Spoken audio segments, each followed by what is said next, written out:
송재경의 이슈 레이더입니다. 송재경 디멘전 투자자문 대표 나와 있습니다. 안녕하세요. 네, 안녕하십니까. 네.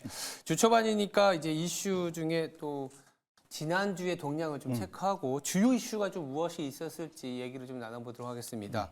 그래서 바로 좀 여쭤볼 텐데요. 지난주에 증시, 우리나라는 좀 약간 방향성이 없었지만 전반적으로 어떤 분위기였는지 체크해 볼까요? 예, 뭐 어제 우리나라는 이제 쉬었죠? 연휴라 좀 쉬긴 했는데 네. 기본적으로 5월 첫날을 좀 잘 소위 개장일 좀 잘 네. 시작을 한 것 같습니다. 근데 지난 한 주를 생각을 해보면 그 전주에 이어서 제가 이걸 이제 일주일마다 한 번씩 업데이트를 해드릴 텐데 네. 홍콩 증시가 지난주에도 나홀로 강세를 전전주에도 홍콩이었고 네, 지난주도 거의 5% 가까이 많이 올랐네요. 예, 상승을. 그러니까 거의 2주 동안 8% 이상, 거의 9%까지 올랐다 예. 보실 수 같고요. 나머지 국가들은 대체로는 양 대동소의 1% 전후의 그러한 등락률, 우리나라도 0.8% 코스피 올랐었고요. 반면에 지난 한 3개월 동안 잘 나가던 유럽이 좀 많이 쉬어가는 그런 한 주였습니다. 그래서 전반적으로는 흐름 자체가 약간의 롤러코스터긴 했지만 주 초에는 좀 고생했다가 주말 들어서 좀 반등을 이뤄내면서 마무리가 돼서 그나마 좀 다행이었고 어젯밤 미국 증시를 필두로 해서 월요일 날 장세가 전반적으로는 좀 긍정적인 흐름을 보였다는 것 측면에서는 참 다행스러운 시작이다 이렇게 말씀을 드립니다. 그러니까 홍콩이 전전주에도 그렇고 전주에도 홍콩 증시가 좋았던 건데 그동안 너무 소외되어 있었고 더불어서 미증시가 FOMC라든지 주요 지표인 고용 보고서를 앞두고 좀 뭐랄까 약간 눈치 보기를 가다 보니까 홍콩이 압도적이었지 않나라는 생각이 드는데요. 그렇다면 미국 같은 경우에는 지난주에 어떤 특징을 보였는지부터 한번 체크해보고 방향성을 타진해봐야 될 텐데 어떤 특징이 좀 있었을까요? 그 미국 업종별 수익률을 이제 말씀드리면은 이제 흐름이 참 특이했습니다. 아, 그래요? 지난주 한 주, 그러니까 제가 그 사이 많이 말씀드렸던 게 그 전에는 이제 홍콩을 한번 이제 그 전주에 좀 볼 필요가 있겠다 말씀드렸는데 지난 한 주간 좀 많이 올랐었고요.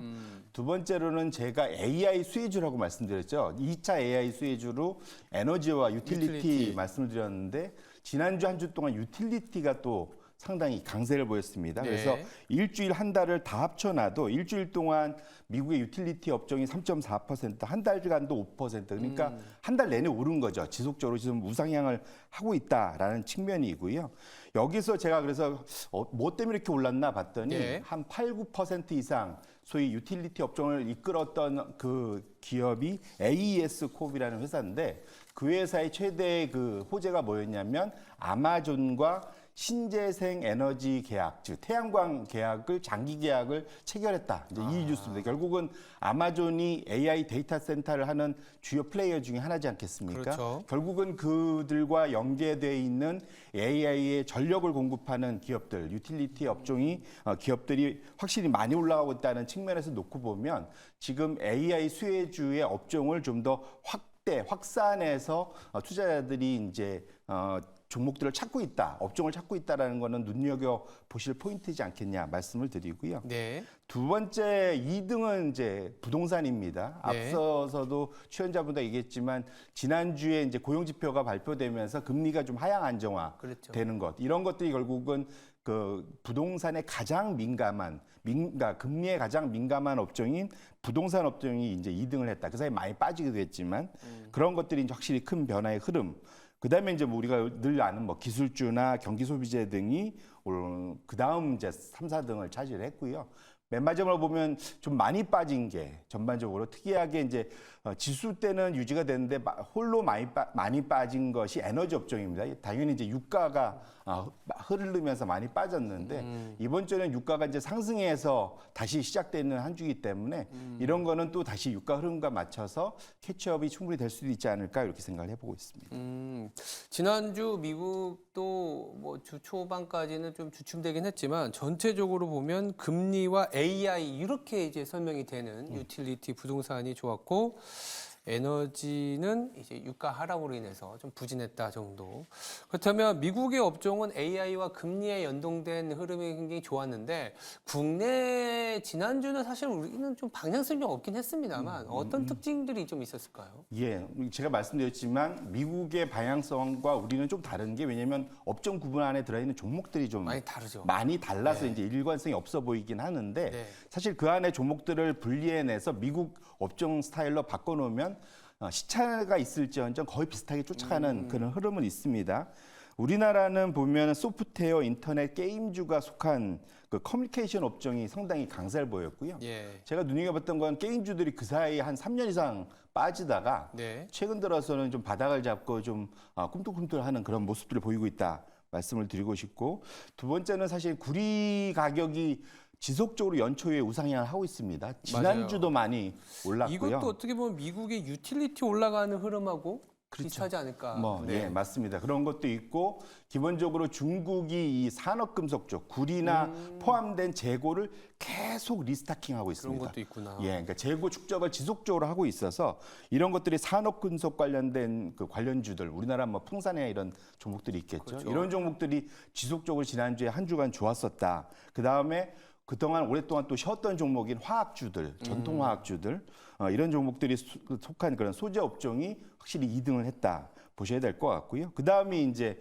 뭐 금리 이런 하락 이슈 때문에 바이오 같은 속한 이제 건강관리가 3등. 그 다음에 금리가 빠지다 보니까 아무래도 금융주는 그 전에 금리가 올라갈 때는 금융주가 좋았지 않겠습니까? 네. 반면에 이제 금리가 좀 쉬어가다 보니까 금융주도 좀 업종도 좀 하락하는 이런 전반적인 지난주에 우리나라의 모습이었다 이렇게 정리해 볼 수 있을 것 같습니다. 네, 쭉 저희들이 이제 지난주 흐름을 보면 약간 4월의 충격에서 벗어나는 흐름 그리고 홍콩 증시라든지 주변 국가들의 소외 업종이나 국가가 조금 회복하고 미국도 방향성이 없다가 FOMC 이후 그리고 이제 고용 보고서라는 이제 어떤 모멘텀을 타고 방향성이 잡고 뭐 금리와 부동산 그러니까 AI 중심으로 우리나라도 조금만 좀 뜯어보면 구리 같은 경우도 마찬가지인데 그러면 이 지난주에 이제 증시 입장에서 시장이 그래도 크게 변동성을 보이던 시장에서 안정을 찾아가는데 이 안정을 찾아가는 거에 또 1등 공신이 미국의 고용 보고서였거든요. 대표님이 보시기에는 미국의 고용 보고서 일자리가 좀 생각보다 좀 주춤했거든요. 어떻게 우리가 좀 분석을 해봐야 될까요? 이게 요즘에 가장 그 주식시장이 일간 기준으로 변동성이 많은 날이 미국의 고용 지표가 발표되는 날입니다. 왜냐하면 작년 10월 이후로 그쵸. 컨센서스하고 실제치가 가장 많은 괴리를 보였던 게 고용 지표, 보고서라서. 일자리 지표였거든요. 그래서 하루 평균 한 2% 이상의 등락을 급등락을 보이는 그런 게 이제 고용 지표 발표 날인데 희한하게 이제 매번 이제 실제 예상치보다 높은 수치를 계속 한 5개월 이상 발표하다가 지난주에 발표치에서 시장이 환호를 했던 거는 예상치보다 낮아서 이게 참 아이러니한데 그렇죠. 일자리가 줄었는데 이제 자본시장은 환호를 합니다. 그래서 보통 한 24, 25만 명 예상을 했는데 실제는 한 17만 명 발표가 됐죠. 그래서 결국은 이건 근데 나중에 시간을 두고 보면 최초 발표치하고 그 다음에 나중에 한 달 후에 수정치 보면 많이 또 차이가 있습니다. 그래서 일희일비할 필요는 없고요. 근데 우리가 지금 지켜봐야 될 거는 방향성이지 않겠습니까? 그렇죠. 근데 방향성을 볼 수 있는 최고의 선행 지표가 뭐냐면 미국의 중소기업들이 다 속해 있는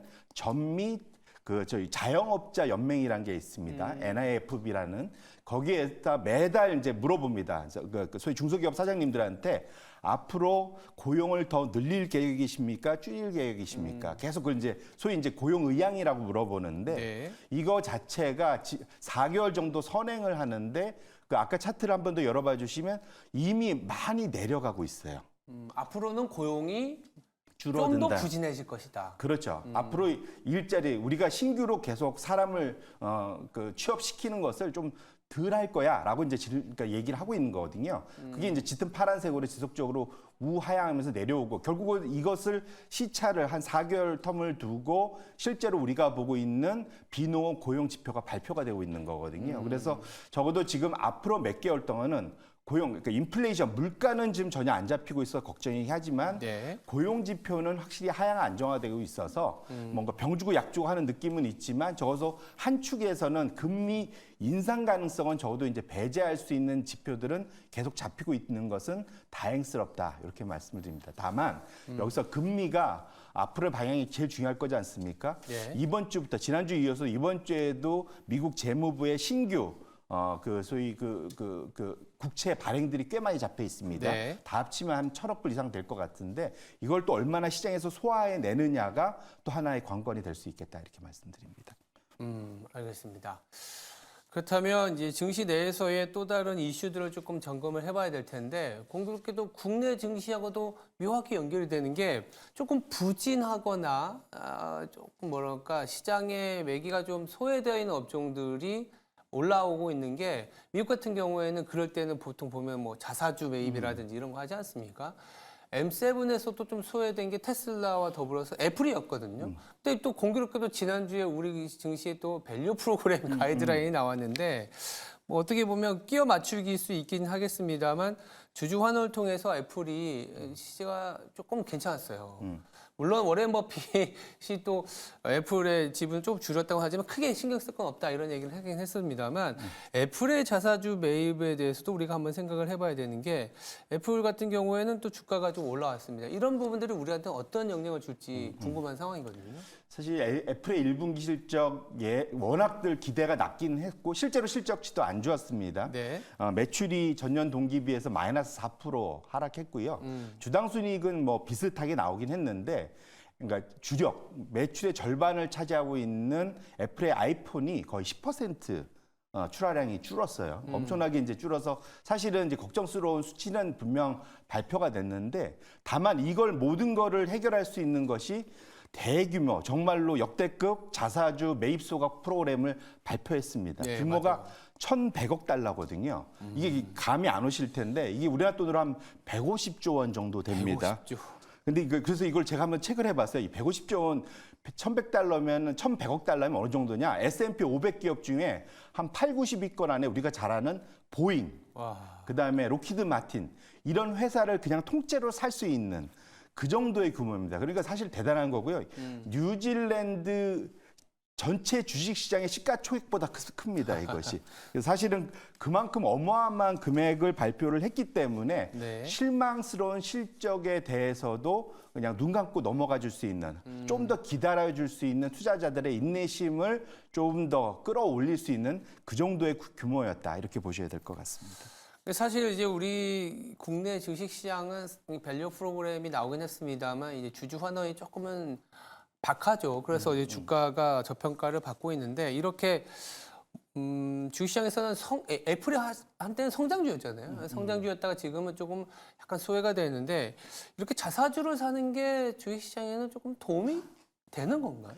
적어도 미국에서는 이것이 확실하게 작동을 하고 있다. 왜냐하면 지난 20여 년간 미국의 주식을 사고 팔고를 순매수를 주체로 그러니까 주체적으로 구분을 해보면 그냥 미국 시장은 지난 20년 누가 다 먹여 살렸냐? 기업 자신입니다. 자사주. 예, 돈을 벌고 나면 무조건 기업들이 자사주를 사들임으로 인해서 소각함으로 해서 주가를 계속 끌어올렸다 보셔야 될 것 같고요. 반면에 연기금들은 아무래도 이제 돈이 더 나가다 보니까 더 많이 팔았었고요. 뮤추얼펀드 마찬가지고 결국은 미국의 자사주, 제 개인 기업들과 그다음에 외국인, 그다음에 일반 투자자들 이런 정도의 순서거든요. 결론적으로는 미국이 앞으로도 지속적으로 우상향하려면 기본적으로 돈을 잘 벌어야 되고 그 돈을 가지고 자사주 소각을 계속하는 것이 중요하다. 그래서 사실은 이번에 그 인플레이션 감축법 IRA에서 워낙 너무 투자를 좀 덜하고 하다 보니까 오히려 자사주 소각할 때 1%의 세금까지 물고 있지 않습니까? 예. 그럼에도 불구하고 이걸 지속적으로 한다. 이 얘기는 뭐냐면 그 미국 기업들의 CEO들이 자신의 인센티브 그 경영 그런 회사 돈을 더 받는 것이 이 주가하고 연결이 돼 있기 때문에 있습니다. 여기에서 우리도 힌트를 받고 앞으로 밸류 프로그램을 좀 더 뭔가 그 압력을 넣고 싶으면 경영진의 그 인센티브와 개인들의 인센티브, 결국 주가가 올라갔을 때 둘 다 돈을 버는 구조로 만드는 것이 제일 중요했다. 그것이 잘 일치하는 기업들의 주가는 우리나라 기업들도 더 우상향할 수 있다는 것은 한번 관심 있게 보실 필요가 있겠다 이렇게 말씀을 드립니다. 성장이 정체되면 주주 환원율이라도 높여서 이제 주가의 상승을 좀 담보시키고 그게 또 매니지먼트의 어떤 목표와 이제 소액 주주의 목표가 같게 만드는 게 밸류 프로그램의 또 하나의 취지지 않을까 그렇게 가야 된다 이렇게 또 생각을 곁들여 보겠습니다. 네, 지금까지 송재경 디멘전 투자자문 대표였습니다. 감사합니다.